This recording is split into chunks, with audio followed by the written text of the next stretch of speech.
Want to know the latest and hottest music hitting the airwaves? Don't be left out. Listen to the Golden State Media Concepts Music Podcast. It keeps you on the loop with everything you need to know from pop, rock, hip-hop, and the top 40. And we'll throw in news of your favorite artists, concert and tour dates, and so much more. Listen no further, because this is the gold standard in music podcast.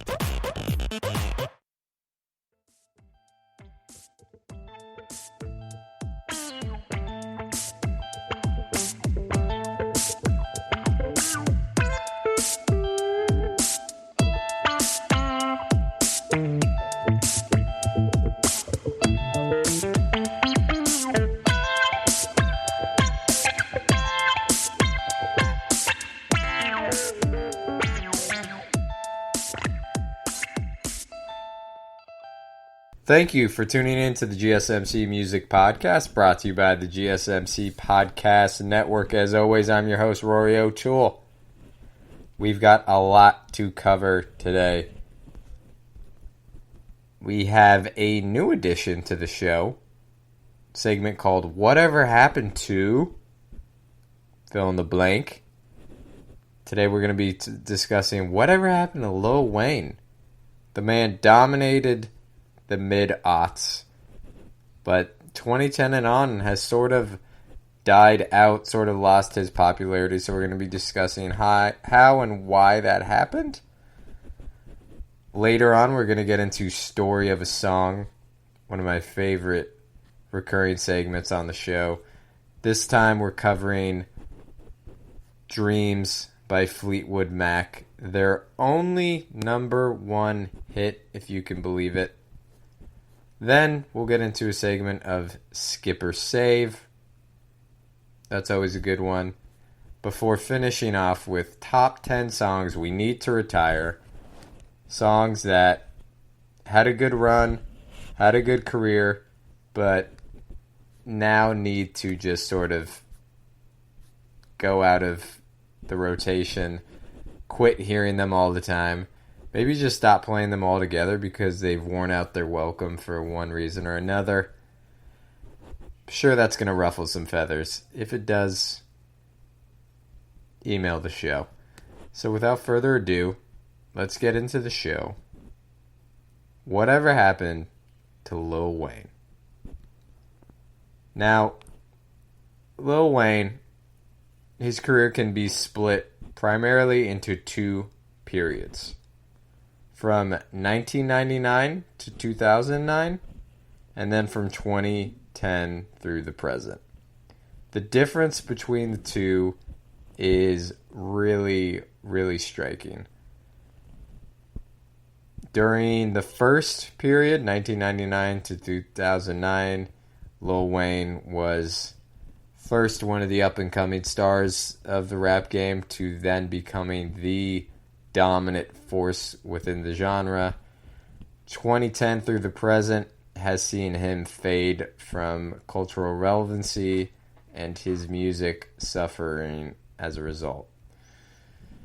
Now, Lil Wayne, he claimed he was the best rapper alive at one time, and really, we all sort of believed him.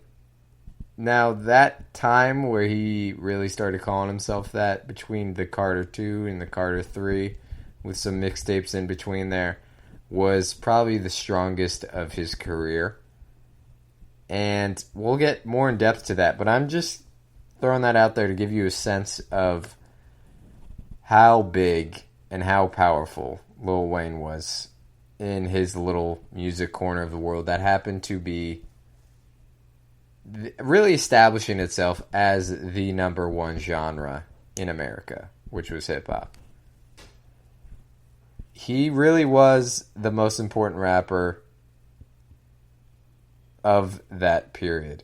He was praised for his limitless creativity, his timeless work ethic, his rhymes, his inventive use of metaphors, clever similes. Think of lyrics like, safe sex is great sex, better wear latex because you don't want that late text. I think I'm late text. I mean, that That's a man at the top of his game. Or, of course, the always iconic real G's move in silence like lasagna. That's the sort of clever wordplay and lyrics that really won Lil Wayne not only a ton of fans, but sort of cemented him as saying, yeah, he might be the best rapper alive. Him saying that was not shocking or that controversial. Then, of course, he had his experimentations with rock and autotune, and just his general unrelenting persona of weirdness. And as he said, he's a Martian. That's sort of the vibe he gave off. Not only was he successful, but he was successful in his own way with his own style that was pretty off the wall and eccentric, even looking back from 2020. So, just to trace the career,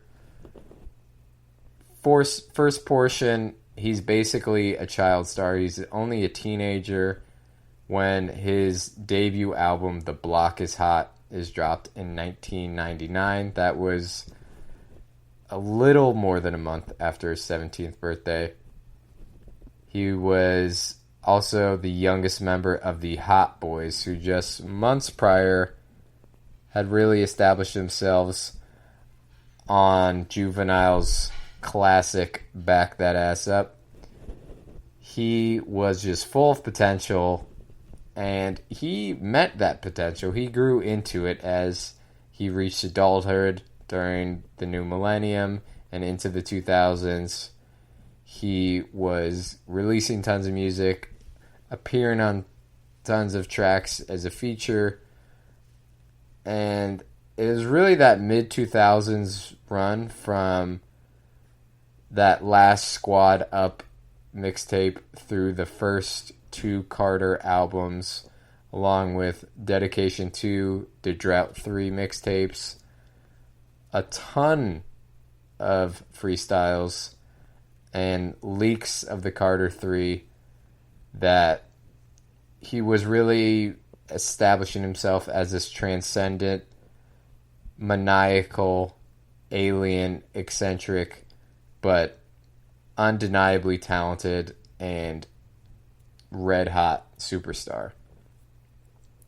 Also, he was not just a great rapper, but had cultural relevancy outside of music for his songs about George W. Bush and Bush's mismanagement of Hurricane Katrina in New Orleans, which is, of course, Lil Wayne's hometown.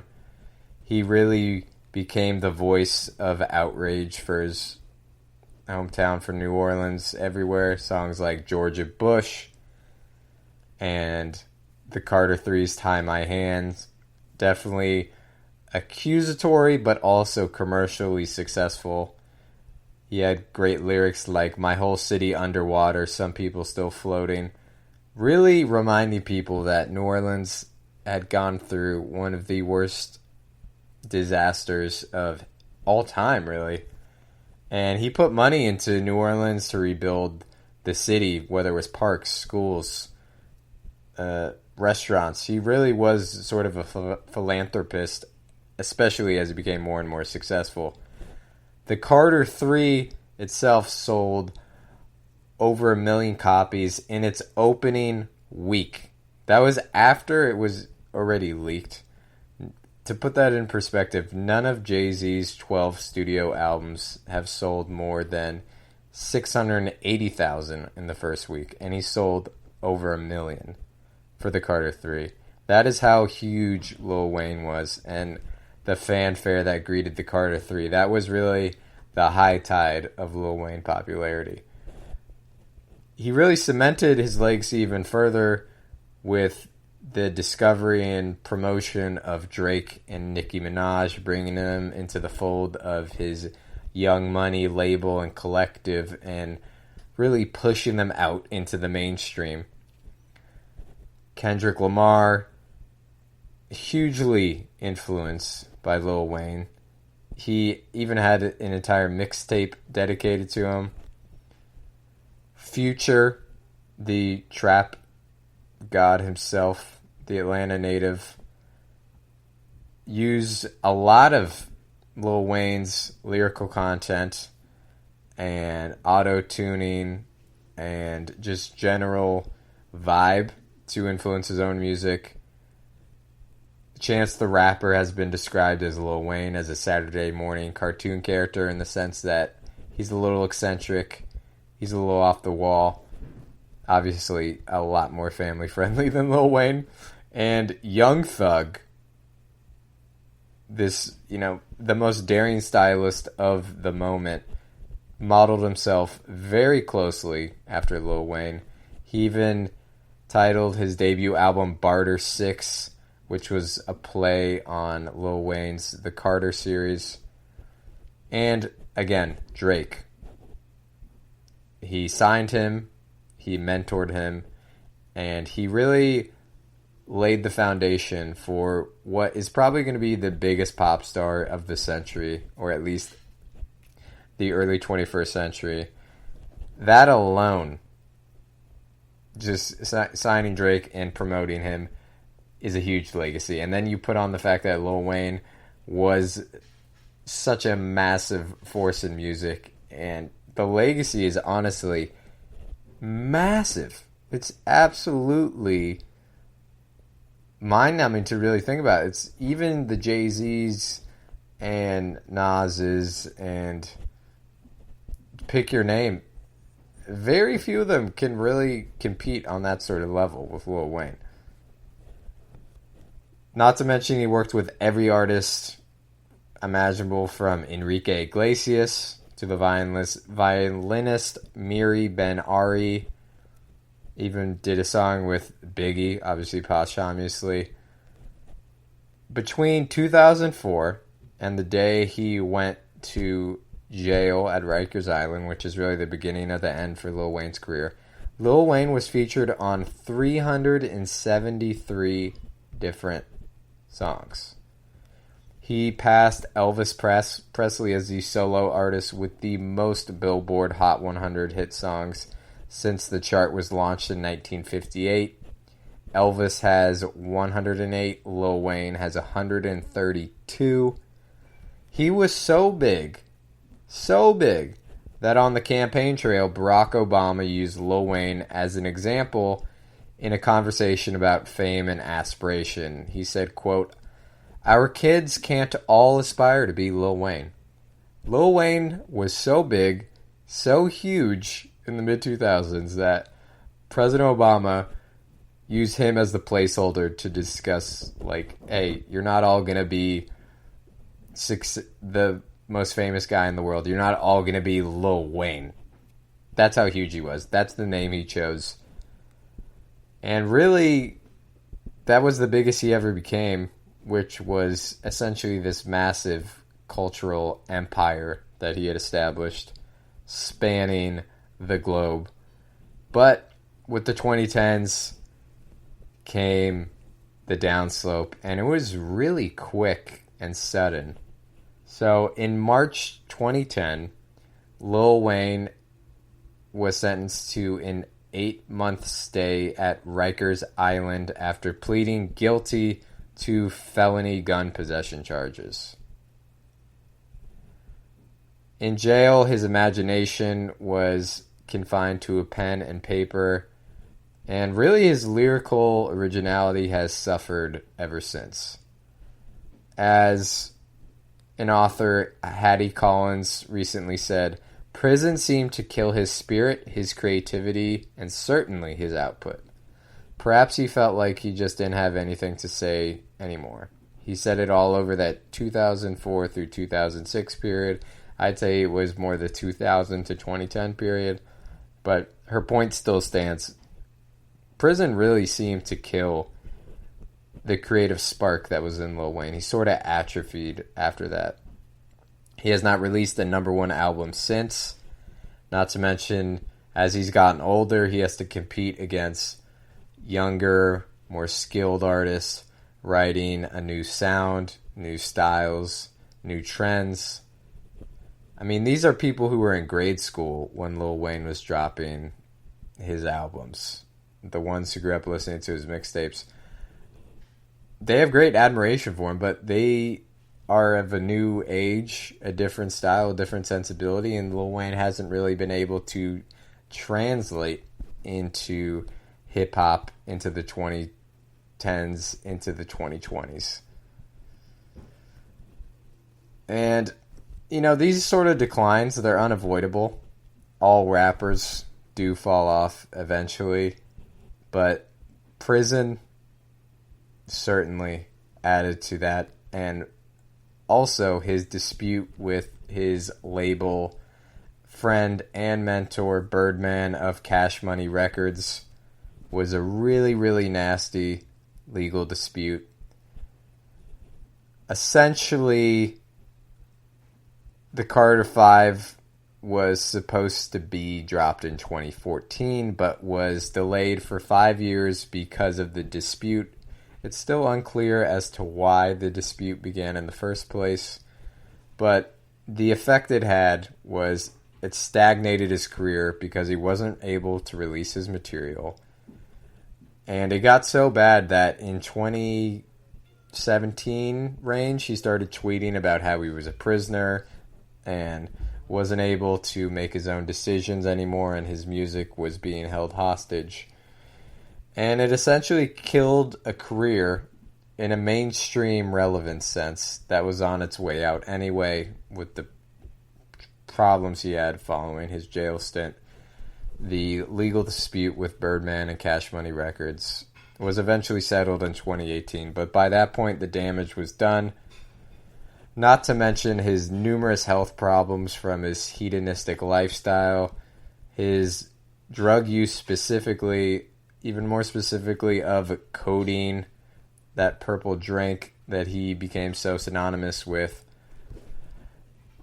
There's speculation that he's addicted, and he's been hospitalized for seizures, which is a common symptom of codeine overdose, more than 5 times in the last 8 years.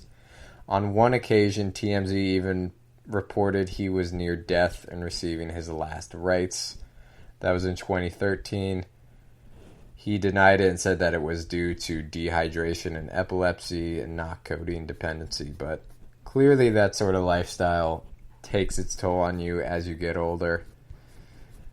And that's sort of where we are with Lil Wayne. He has continued to release music. He recently was on a song with 2 Chainz, Moneymaker, that is making the rounds.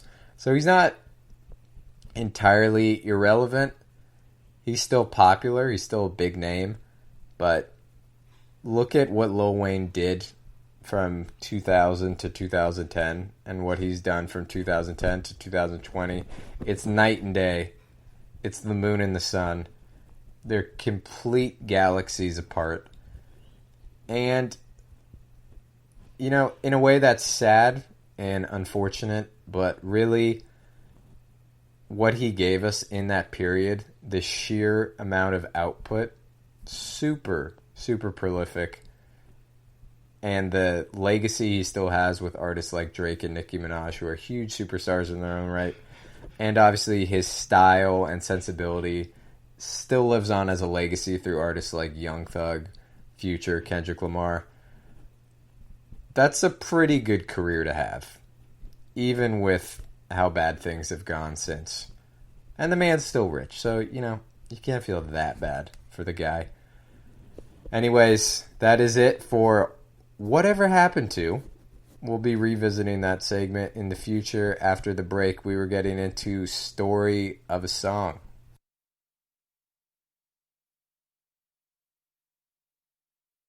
Always on the go, but the day just won't be one without your Hollywood fix. Let Golden State Media Concepts Entertainment Podcast take care of that. An all-inclusive look of pop culture.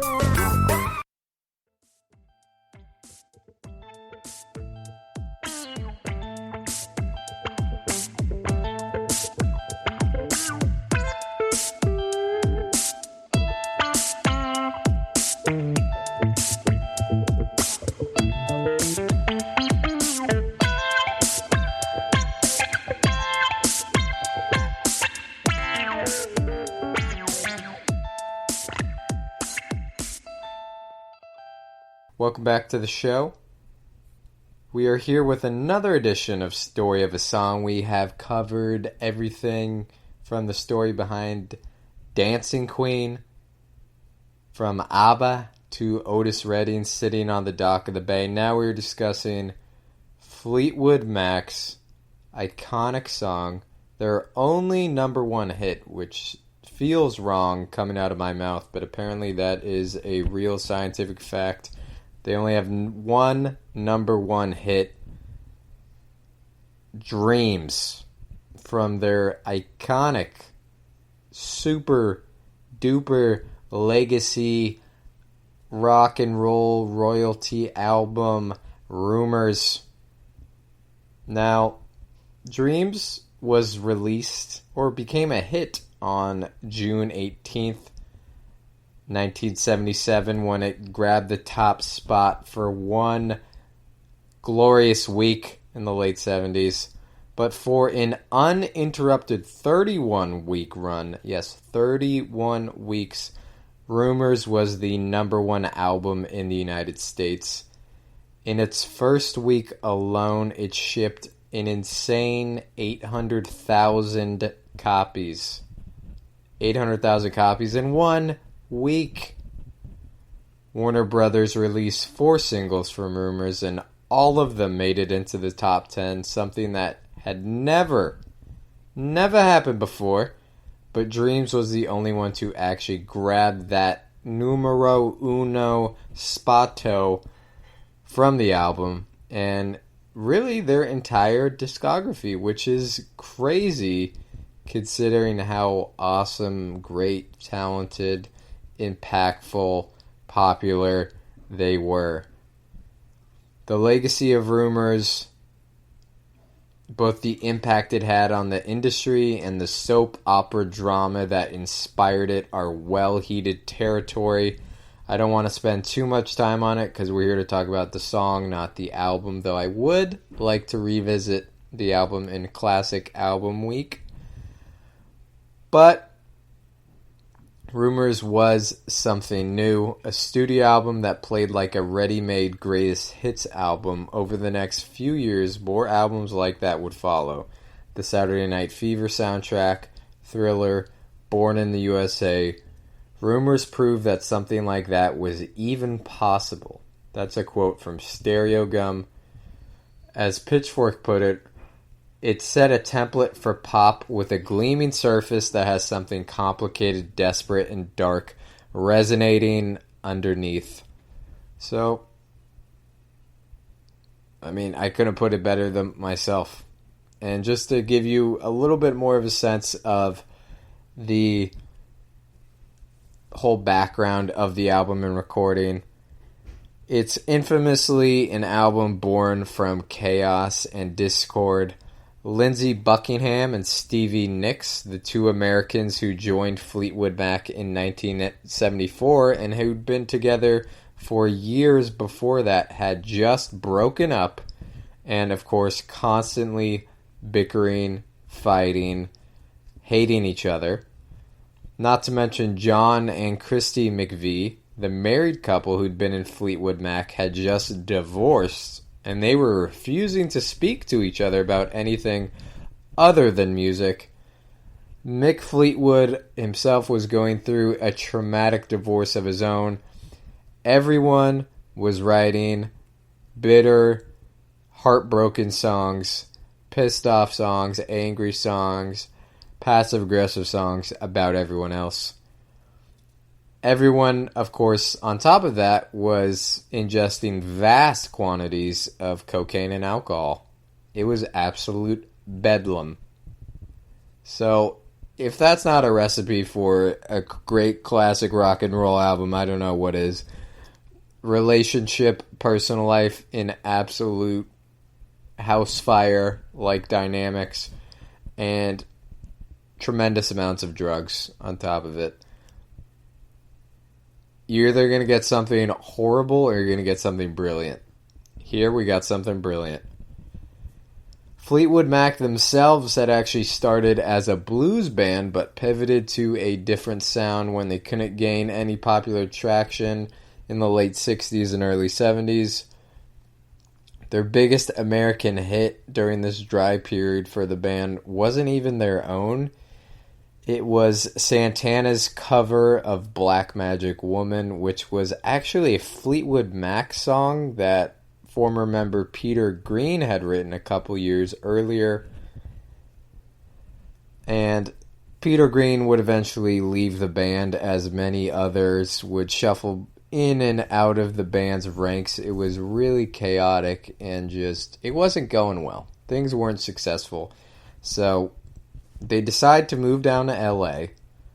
And while checking out LA's Sound City Studios, the band heard a tape from Lindsey Buckingham, who'd put out an album with Stevie Nicks a year earlier.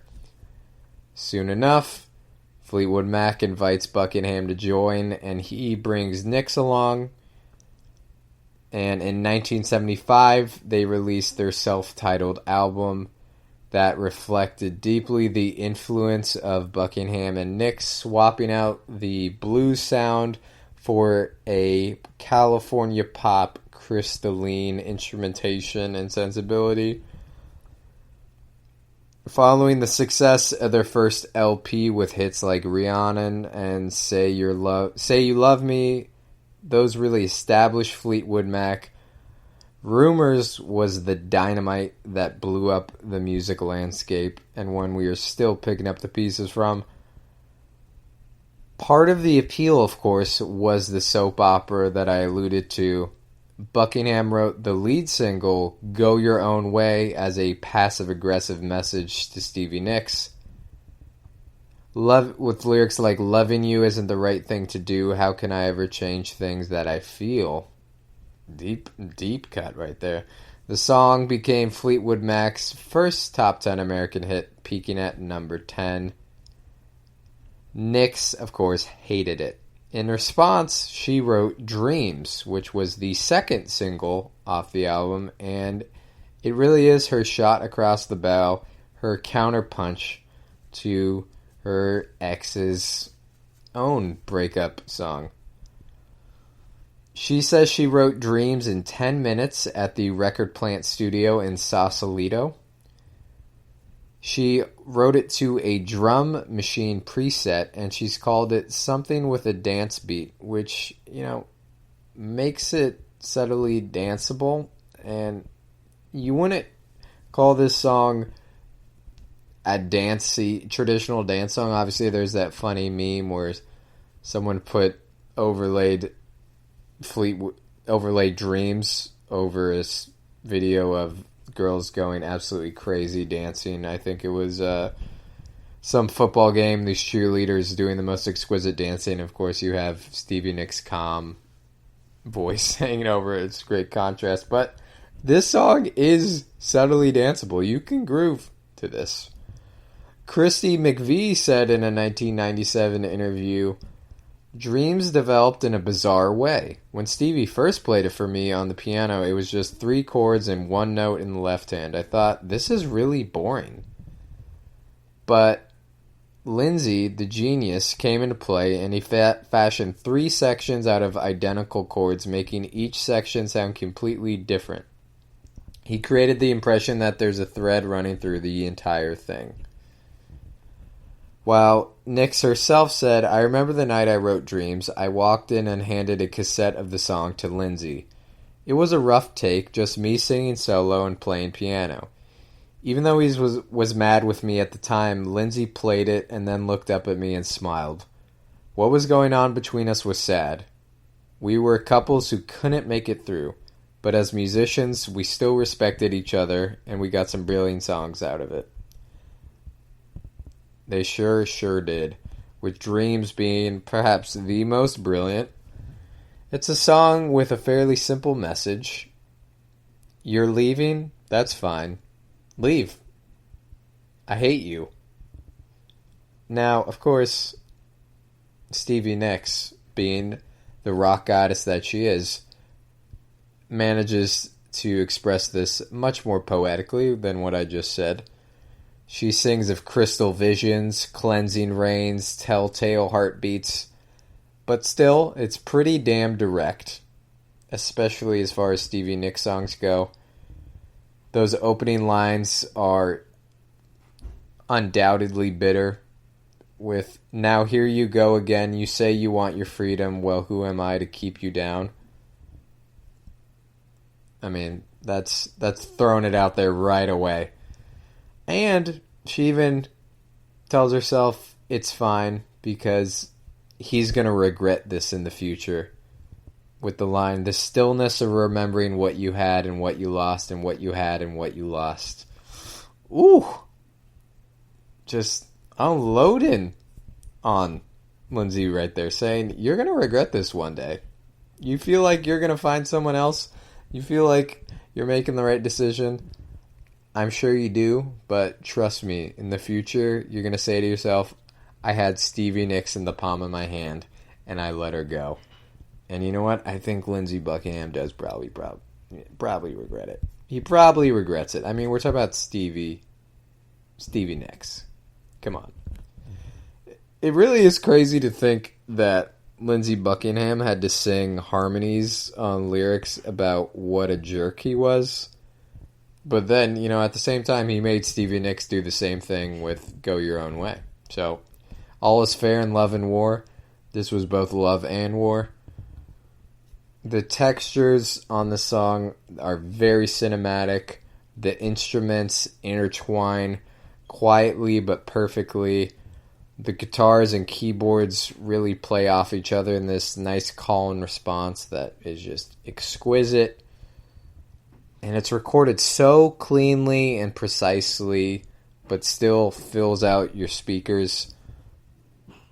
It's that space pop sound. Just really, it's both subtle and professional, but all-encompassing and totally enveloping and intriguing. It's quite masterful. It plays easy, but it's so hard to execute and to actually deliver on. But that's what Fleetwood Mac was great at. Obviously, they get the monkey of soft rock. And sometimes people use that as a pejorative, but really, to make soft-sounding music, still have rhythm, still be intriguing, not be boring, still captivate you as a listener, is almost more difficult than just playing 2 or 3 chords super aggressively with massive drums. I mean, that's obviously going to spark something primal inside human beings, but what Fleetwood Mac does, if you execute this in the right way, which they do on Rumors, it speaks to the soul. There's something deep emotionally that it connects you with. And I think that explains why this album and this song were so incredibly massive. It touches every single person that listens to it. Breakup albums, they're relatable to everyone. If you can convey that universal experience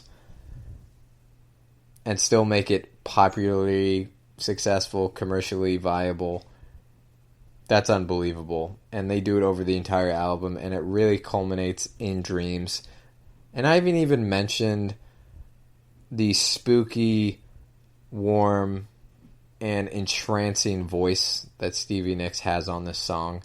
Just really conveys that loneliness, but also independence that she's always paradoxically giving off in all her songs, and especially here. And you just gotta love the chorus here as well, where it says, "Oh, thunder only happens when it's raining. Players only love you when they're playing. Say women, they will come and they will go. When the rain washes you clean, you'll know, you'll know."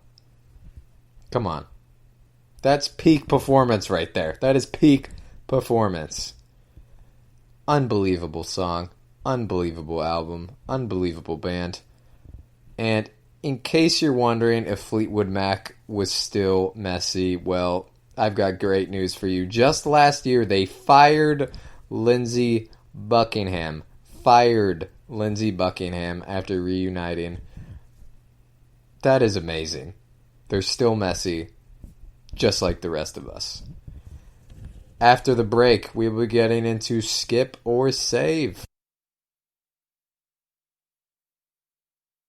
Tired of searching the vast jungle of podcasts? Now listen close and hear this out. There's a podcast network that covers just about everything that you've been searching. Hey! The Golden State Media Concepts Podcast Network is here. Nothing less than a podcast bliss with endless hours of podcast coverage. From news, sports, music, fashion, cooking, entertainment, fantasy, football, and so much more. So stop lurking around and go straight out to the Golden State Media Concepts Podcast Network. Guaranteed to fill that podcast itch. Whatever it may be. Visit us at www.gsmcpodcast.com. Follow us on Facebook and Twitter, and download us on iTunes, SoundCloud, and Google Play.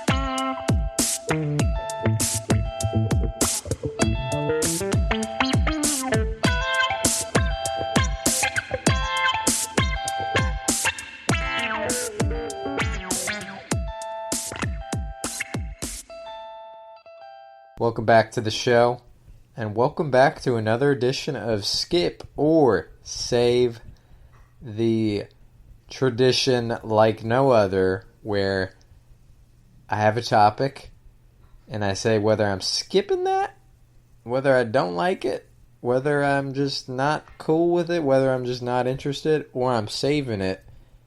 It's attracting me, it smells good. It's well thought out. It's delicious, both literally and metaphysically. Skip or save. It's a tradition, like I said, like none other, because it's lasted probably 3 weeks at this point.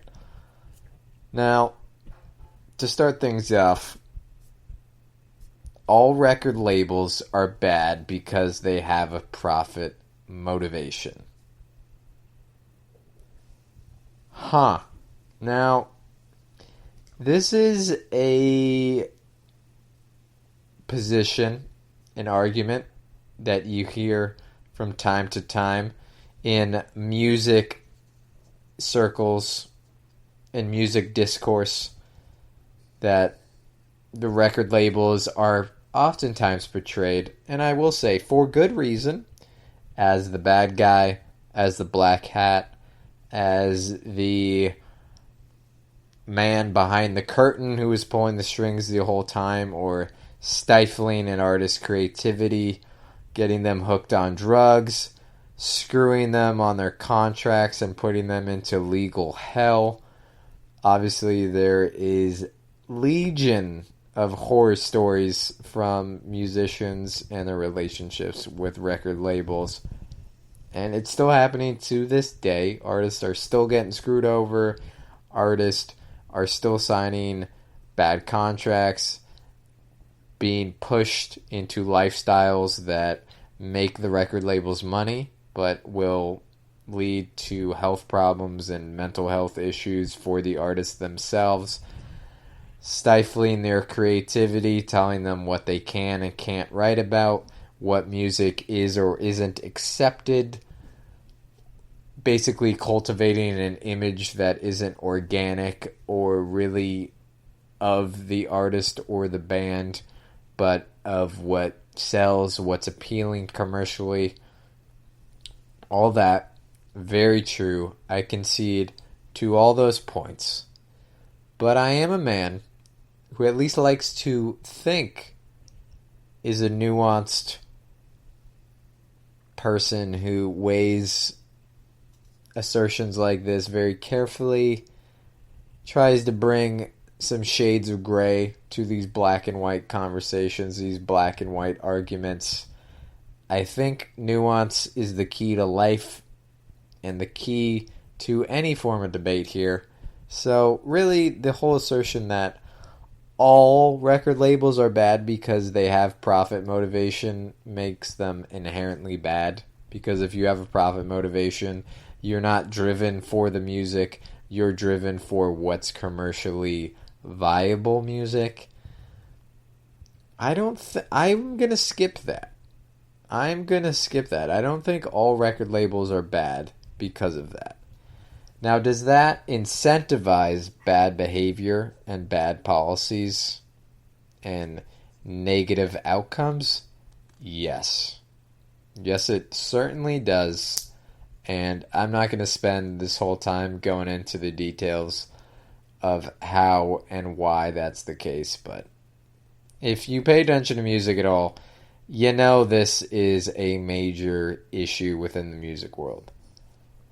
And look at the time period we're in right now. Digital music distribution, streaming platforms, social media, online marketing tools, and just general advancements in technology are changing the way artists can reach fans and release music.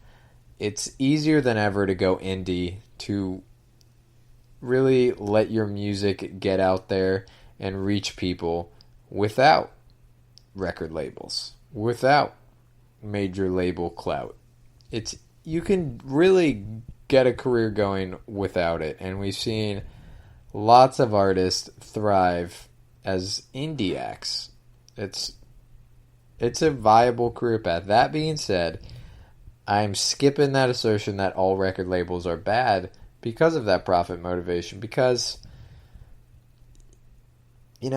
connections, support, and guidance, even with the context I just provided with how much easier it is to be an indie artist, those connections, that support, that guidance, still hugely important for most musicians and most bands, most groups. Because let's be honest, most musicians, artist bands who are getting signed by record labels for the first time are probably skewing young. They're probably skewing people who have their background in the arts, their background in middle to lower class social stratifications. They oftentimes don't have the ability to manage their own careers, to guide their careers, to network on a level to where they can really survive as musicians and have a lifestyle based all around music, because it's a lot to deal with for anyone. And for musicians who are basically just focused on creativity and their personal lives, the business side has never been their strong suit. Famously, the Beatles were horrible at managing their money, and they're the most brilliant musicians of all time, perhaps some would say, at least the best band of all time, best rock band. They couldn't figure it out. So if the Beatles couldn't figure it out, how are we going to expect some kid coming up full of potential, full of talent, but it's probably short on life experience, short on business sense, and short on the sort of formal connections and networking areas that really actually lead to success. Even if you have all the talent in the world, it doesn't matter if you can't find the people to get your music out there to reach people. Even with the internet, it's more open than ever, but it's also more crowded than ever. How are you going to get people to hear you? How are you going to make your way through that deluge of content? Record labels, with their marketing, with their just institutional knowledge and reputations and connections, can really break through all of that and get your music heard and establish a career for yourself. And going back, think of Berry Gordy with Motown artists. Now, I'm not saying Berry Gordy was the nicest guy or didn't engage in some negative practices, but undeniably, he built his own record label in Detroit and created massive super duper stars and created a sound that still has a legacy to this day. And he basically had this philosophy of taking the Ford automobile companies, their production model of the assembly line, applying that to music. And it worked. You got Diana Ross. You got the Supremes. You got Marvin Gaye. You got Motown. It worked. And he guided their careers to the level to where they became the legends that they are remembered as today. EMI with the Beatles, Queen, Radiohead, Gorillaz. All massive, iconic, well-regarded bands, all part of a major label, EMI. Now, I'm not saying that ipso facto, if you're with a record label, you're going to be successful, but I think it does increase your chances of at least getting established, at least getting heard, at least making your presence known. And yes, they have a profit motivation, but that doesn't mean they don't care about the artist personally. It is in their best interest to not only make money, but to make sure the artist is in a good place so that they are productive, so that they're releasing music, so that they're touring consistently, so that they get good press coverage. The idea that they're just going to milk you for all your money and get you hooked on drugs and have you be an animal the rest of the time, that's, I don't want to say that's fiction, because it definitely happens, but really that doesn't happen all the time. Really, it's in their interest to have you as a functioning professional, because that means they make more money if you're a functioning professional. If you're a semi-functioning drug addict or narcissistic jerk who can't stand the press and has terrible public image, that's not going to be good for selling records. That's not what they want. So I'm skipping the idea that all record labels are bad because they have profit motivation. It does incentivize bad behavior, but I don't think that necessarily means all record labels are bad. Some are here to actually help. Let's be honest, it's a bit more complicated than that. Next topic. Musicians who write their own music are better. As someone who loves singer-songwriters, who appreciates personalized songwriting and just singular personal creation, I love that so much. But I skip that notion. Let me just read off a few names to you. Elvis Presley, Elton John, Diana Ross, Marvin Gaye, Nina Simone, Rihanna, Beyonce. All those names, all different genres, all different legacies, all different reputations, all different fan bases. What do they have in common? They did not write their own music. They did not write their own songs. Are you going to say that Elton John isn't as good as, put him against someone else who wrote their own music, and your trump card is going to be what? Oh, Elton John didn't write his own music? You're going to use that with Frank Sinatra? You're going to use that with Marvin Gaye? You're going to use that with Beyonce, Nina Simone, Diana Ross? Come on. That is just, it's not the argument settler that people think it is, where, oh, if you write your own music, you're better because it's personal and it's real and it's not being written by a focus group of songwriters. No. What happens is, even if you're not writing your own music, the musician still has huge amounts of influence on the songs that get picked, the content behind it, the sensibility, the style. They really act as curators. As this quote said about Beyonce from, I believe, songwriter Diana Gordon, who co-wrote Sorry and Daddy Lessons, said, Beyonce is a scientist of songs. I've never seen anyone work the way she works. She can take two songs, say I like two lines, I like the melody, then let me use that for a verse and the other for a bridge and write the whole middle. It's more of a collaboration. You never know what she'll like. I came to her with a bunch of songs and she was like, I like that verse, I like the idea, but she definitely doesn't take things as is, at least not from me. Now it's just Beyonce, who of course was the subject of that meme where I think they put her against Justin Bieber, or they put her against Beck, and said this song was written by one person, Beck, and this Beyonce song was written by 10 people.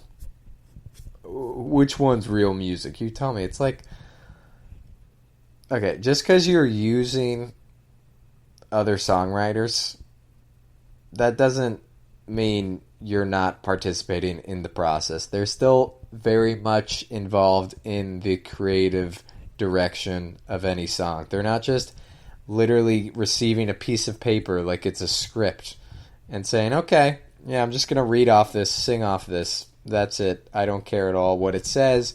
I'm not going to collaborate. I'm not going to give any of my ideas. I'm not going to say this is the style I want. Like, come on. Do you really think that's how it works? And yes, I agree. I like personal songs. I like when an artist is writing from their own experience, but just because it's your own experience does not inherently make it better, more compelling, more well-crafted music. That's insane. Are you really going to tell me that Marvin Gaye wasn't half as good as, I don't know, Van Morrison or something? Because Van Morrison writes his own music? Like, no. Like, that's not... It's great that you write your own music. It can be a hugely competitive edge because you're writing about your own experiences, which other, if you're just writing more generically, or it's using a bunch of different people to write your songs, I guess it's going to be less individualistic, but that's just one technique. It's not better. It's just a different way of writing music, of expressing yourself. And some of the best art, even the ones that people point to, like the Beatles and the Rolling Stones, they didn't start out writing their own music. Bob Dylan, he didn't start out writing his own music. They started out doing covers of songs they loved, blues songs they loved, folk songs they loved, country songs they loved. They had no problem with just flat out singing other people's songs. And I don't have a problem with it. And it was a great way to just put your own style and spin on it. In the same way that they were doing covers, that's the same way these artists are with songs that they're not necessarily writing, but they're still putting their own style on it, still putting their own spin on it. And it's deeper than the cover even, because they're curating what sort of songs they're looking for and really building the songs. Like Beyonce, I'm going to take this line and combine it with this bridge and take that chorus and change it, fiddle here, fiddle there. That is the process, really. And to say that just because you write your own music, ipso facto, you're much better, that is reductive and just lazy. Just not a good argument. That is it for Skip or Save. I got 2 skips. Next time, maybe I'll have something to save. After the break, we're getting into top 10 songs we need to retire. Stick around for that.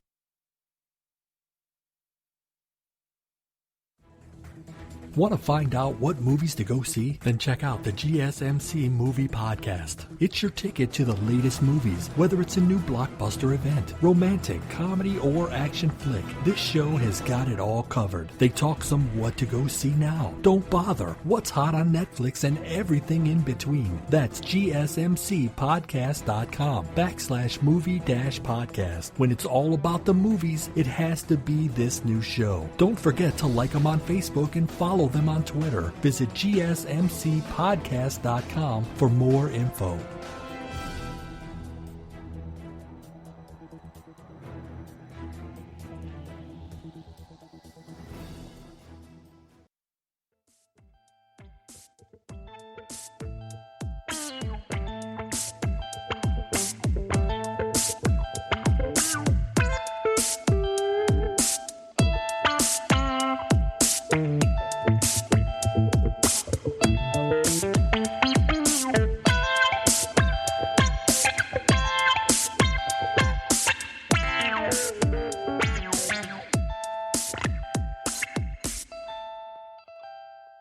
Take 2, segment 4.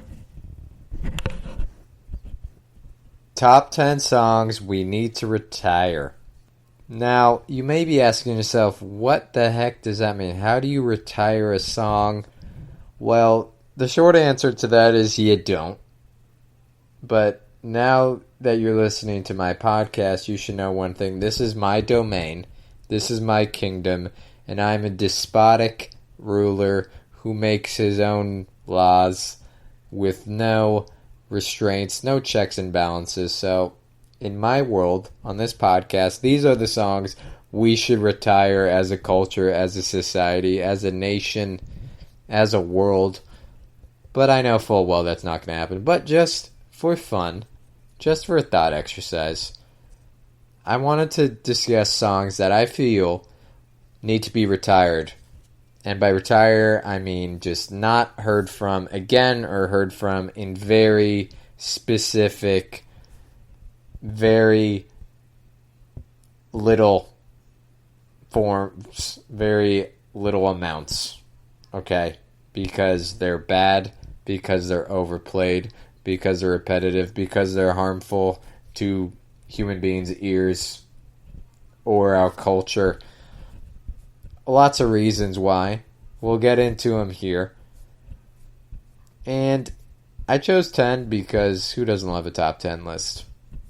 And you're probably going to make at least some of you angry with some of these picks. That's great. Any reaction, good or bad, that's well received on my part. Let me know if you disagree. Email the show, tweet the show. If you got a different list, if you fundamentally reject the idea of this list, either way, let us know. To start things off, number 10 song we need to retire, Yellow Submarine from the Beatles. Yellow Submarine is, of course, from the Beatles' 1966 album Revolver, which is my personal favorite Beatles record. And this should tell you that if I'm willing to retire a song from Revolver, that's big, because I absolutely love Revolver. That would be on my, Desert Island Discs list. I absolutely am obsessed with this record, but Yellow Submarine almost ruins it because it's so damn annoying. It's just flat out annoying. Saying we live in a yellow submarine over and over and over again makes me want to throw my phone into a large gorge.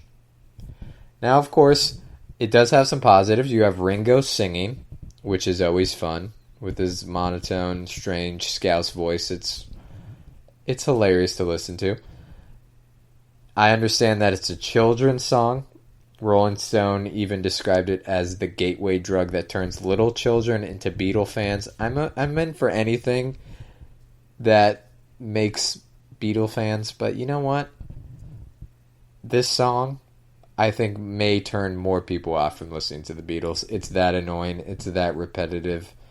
It's that just unredeeming. It's irredeemable to me. I hate this song. Stop it. Retire it. Leave it at the bottom of the ocean. If it's a yellow submarine, send it into the Marina Trench. Please, thank you. Number 9, Jump from Van Halen.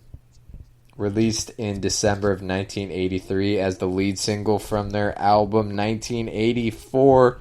which is sort of their biggest album, and the apex of hair metaling.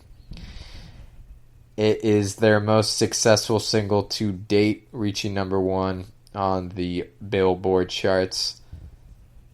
Now you got 80s synth, you've got call and response, you've got some guitar solo because it's Van Halen. Eddie Van Halen's got to show off a little bit. But it's so damn repetitive. The call and response is honestly mind-numbing. You gotta jump. It makes me want to jump out of a window. It's too 80s as well. Like, there's some 80s songs, you know, your Michael Jackson, your Prince, your Madonna, where you're like, that's 80s, but in a positive sense. Like, you can tell the era it's from, but it still translates into our current era, still listenable. Jump, to me, represents the excess and vapidness of the 1980s. It's a song about nothing that makes me feel like nothing. Just retire this song. We're done. It's not the 80s anymore. We don't need to hear it anymore. We're done. And Van Halen, I think, has some redeemable qualities, but Jump is not one of them. Just please retire that song. Hey There Delilah from the Plain White T's is number 8 song we need to retire. Reached number 1 on the Billboard Hot 100 charts in July of 2007. The song was a double Grammy nominee in 2008 for Song of the Year and Best Pop Performance. It didn't win either category, but still pretty good. And it even has a great backstory. Delilah D. Crescenzo was a very successful runner at Columbia University. She was back home in Chicago while on a break from school. She had a boyfriend at school, but met a guy at a party who was in a band called the Plain White T's. And the musician told her he was going to write a song about her. A few months later, Tom Higginson visited her house to drop off a CD. One of the tracks was called Hey There Delilah. It was about her. He did write the song. Now, unfortunately for him, she didn't get together with him. She's still with the same boyfriend from college. But she attended the Grammys with the band. And that's honestly a pretty cool story. Almost makes it redeemable. But you know what? This song is such a simp anthem. It's pathetic. It has that guy at the party with guitar vibes, which turned out literally to be true. It was a guy at a party. I'm going to write a song for you. Everyone hates that guy. This is the epitome of that. It's fake intimacy and understanding with women to really just find another way to get your way in there. You're just as shallow as the other guys, but you cover it up with your performative softness. It's so disingenuous, and it's pathetic and it's annoying. Apparently, it's going to be a TV show. Yeah, in August 2018, it was announced that they were developing a series based on the story of the song. We got to stop this, guys. We need to retire this song just so we can stop the show from happening, because that sounds terrible. We don't need that. We really don't need that. 2020's done enough. We don't need that to retire this song immediately. Another song to retire. Number 7 on my list. Yeah, by Usher featuring Ludacris and Lil Jon. I know this is a wedding staple. I know this was a massive song. I used to love it myself, but I think it's worn out its welcome. It's performed. It had a great run. It's like an athlete. It was the best at its job at one point. It was dominating at one point, but now it's washed up. It needs to go. It needs to find a new hobby. I just can't listen to it anymore. It has less to do with the song and how much it's overplayed. I guess it's not Usher's fault, but this song has been overplayed into the ground. I can't do it anymore. I can't. And it tempts too many bad dance moves. We're going to have injuries, and we're going to have just really bad mental images that we'll never be able to get out of our heads with people attempting to dance to this song. It's not worth the risk. It's just not. Number 6, We Didn't Start the Fire, Billy Joel. This is, of course, the List song released in 1989 with rapid-fire historical allusions to more than 100 headlines between the year 1949 and 1989. The song was a number 1 hit and is pretty much the epitome of a history teacher song. That may be because it was distributed to 40,000 junior and senior high school classrooms in the 90s. You know, this is the typical way that a teacher's like, oh, I'll use pop music to explain the material to reach the students in a new way, and it just comes across really ham-fisted. This song is entirely ham-fisted. The melody is weak. The chorus is bad. The lyrics, you're literally just reading off a list. It's a terrible just song from a musical perspective. And Billy Joel himself admits it's really not much of a song. If you take the melody by itself, terrible. Like a dentist drill. I think Blender magazine put it perfectly when they said the production was bombastic and the lyrics resemble a term paper scribbled the night before it's due. Just please retire this. We don't need any more of that. Number 5, American Pie, Don McLean. Now, this is one of the more iconic songs of the 70s. An iconic song, really, of the 20th century. It was written in 1971 by Don McLean, performed by him. It was about the deaths of Buddy Holly, the Big Bopper, and Richie Valens in a plane crash in 1959. That is sort of the inspiration for the repeatedly mentioned phrase in the song, "The Day the Music Died," because that was sort of the original rock and roll godfathers who all died in that plane crash. And the overall theme of the song is the loss of innocence of that early rock and roll generation, symbolized by the crash, and various other events over the course of the 60s. Overall, it's really heavy-handed.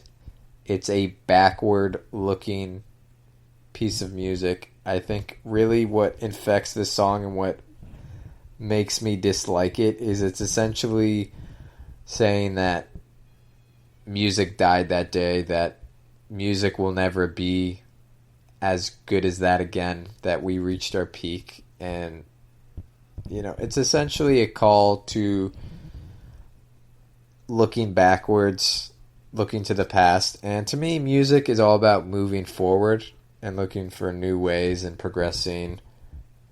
So that just doesn't compute with me. That's not where art should be going. It should not be going backwards. It should be going forwards. And it's just nostalgic to a fault. And it's so, you know, you can tell Don McLean thinks he's so cutting and, you know, witty with this whole thing. It really, like, he didn't even tell people the meaning of the song for like 40 years. He created this false mystique behind it, and then when he explained it, it was like, you know, rap music's bad, you know, the 50s were better, blah blah. It's like, dude, you're such a curmudgeon. We don't need that in music. Retire this song, please. And it's way too long. It's way too long. Number 4, Happy by Pharrell. I mean, I feel like I don't even need to explain this one. It's literally about being happy in the broadest, most non-descriptive terms. I mean, what is a room? How does a room without a roof feel? Are you talking about outside? Are you talking about a room? What are you saying, dude? I don't know. Is that a happy feeling? I don't know. Having a roof over your head is typically a good thing. It was for Despicable Me too. It's a kid's song, I guess, in a way. Just like Yellow Submarine, I don't think that's an excuse. It's just annoying and repetitive, and it's an earworm in the worst way, where it can't leave your head afterwards, and it's like torture. It really is. Number 3, Wonderwall by Oasis.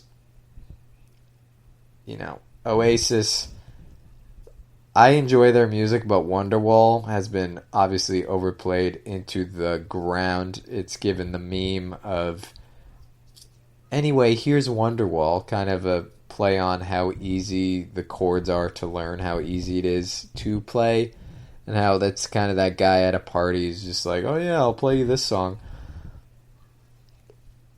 Yeah, so Wonderwall, you had your moment. It's a huge song. It's probably billions of streams at this point. You had a good run. We don't need to hear it again. We all remember it anyways. We're never going to forget that song because it's literally been bashed into our brains. Retire that one. Number 2, Cotton Eye Joe. The traditional American country folk song. Popular at various times throughout the United States. Most recently through the country dance version released by the Swedish group Rednecks. It's inspired partner dancing, line dancing, and just weird EDM dancing, I suppose, with the Rednecks version. It kind of has a tough pass, where it was essentially about a man who ran away with a pretty black woman whom the narrator loved. It paints a cringeworthy caricature by today's standards. Joe is probably the narrator's slave, or it's about a slave themselves. Either way, not great.